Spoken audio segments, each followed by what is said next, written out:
Our son Hal is 15. He is severely disabled. He's in a wheelchair. He can't really communicate at all. He doesn't eat or drink anything. He's fed entirely by a tube straight into his stomach, and he wears nappies and so on. But he's a very cheerful child who likes to have things going on around him, and he finds being at home in the holidays pretty boring. They, to be honest, had completely set up Hal's sessions before I became involved. They'd done an amazing job of welcoming Hal in, including him in all the sessions, and making his family feel very at ease and confident with accessing the provision.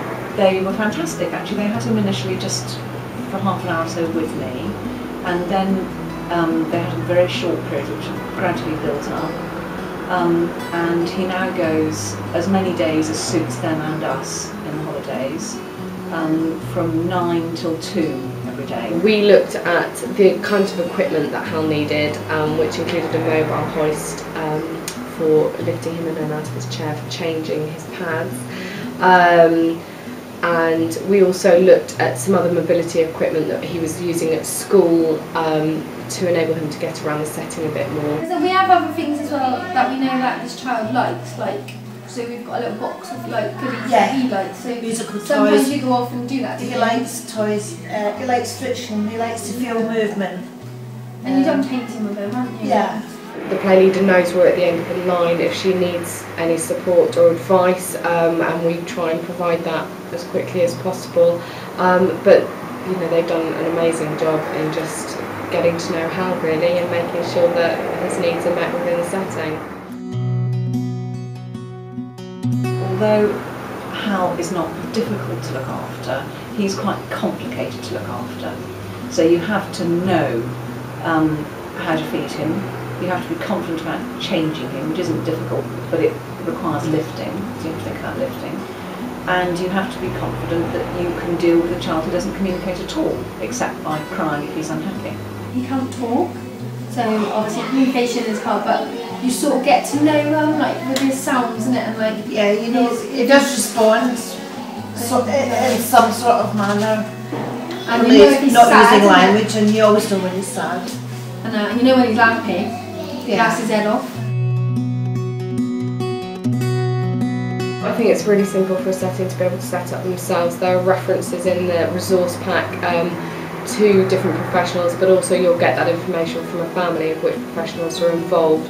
With regards to Hal, it was setting up some training from the nutrition nurse who came in and showed them how to do house feeds, and also we had a physio from the school come in and just talk about his manual handling requirements in the setting. If there's problems with feeding, get either one of the parents to show you and be with you a couple of times when you're doing it, because it gives you a lot more confidence. Because at first I thought, oh, I'm never going to be able to do that. And actually it's just not a problem at all. Two workers are needed to help with the hoisting and the changing, so obviously that then impacts on ratios within the setting. But actually for Hal's general inclusion, I would say there's only specific times during the day when that might be needed. Setting up activities, I know the setting works really well with. He's fully involved in a lot of things, so the support worker would really just be going in and setting up specific resources potentially. I know also around Hal's feeding times, they need an extra worker, but a lot of the time Hal is just fully part of the scheme as another child, so it comes within those ratios. It is quite good if you can have the one-to-one support, but realistically you can't if you've got loads more kids. So but he is happy to be left on his own, or you could put him with the group of children and they will look after him. He is nearly 16, he needs to be independent. So at school, which is obviously a different environment, he's allowed to go on he's got a specially made bicycle thing that he can push himself on. He's allowed to set off on his own around the school with nobody with him at all.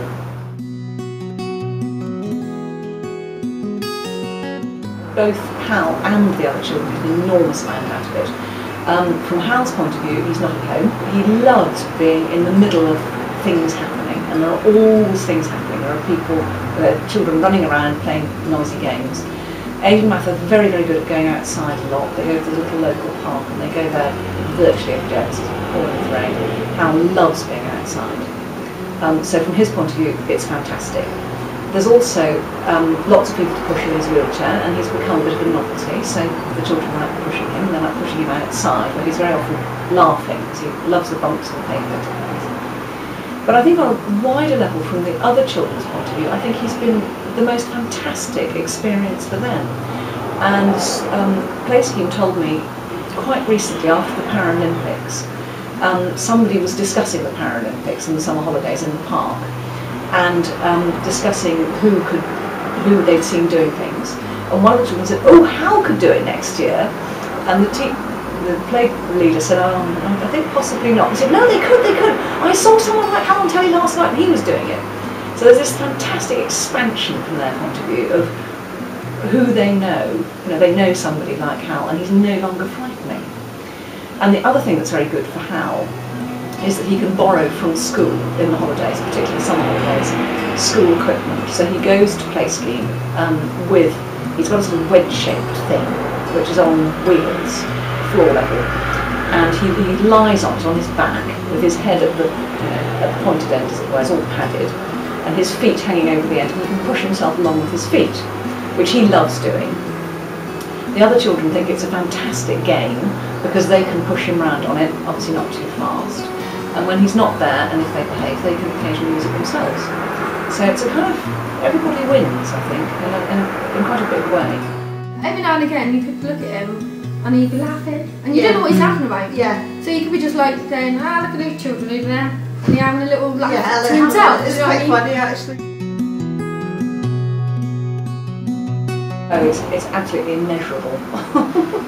Parents really appreciate the fact that we take a child with disabilities, because it is obviously difficult for them. From the point of view of my husband and myself, we both work and we're both self-employed, and Hal's no trouble in some ways, but it's very difficult to concentrate when he's around, and it means we both get a whole morning's work done.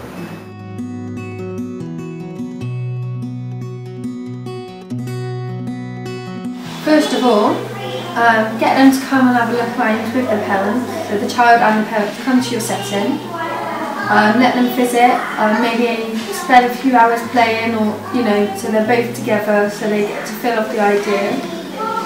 Not to be scared, and while they're here you can always ask lots of questions. You can observe the child, so you will sort of know what that child would be like. I think the main thing is not to be frightened of children who are disabled, because I think the benefits, not only to the child, but also to the other ordinary children, are absolutely enormous. And I think there's an enormous amount of help there. Just try it.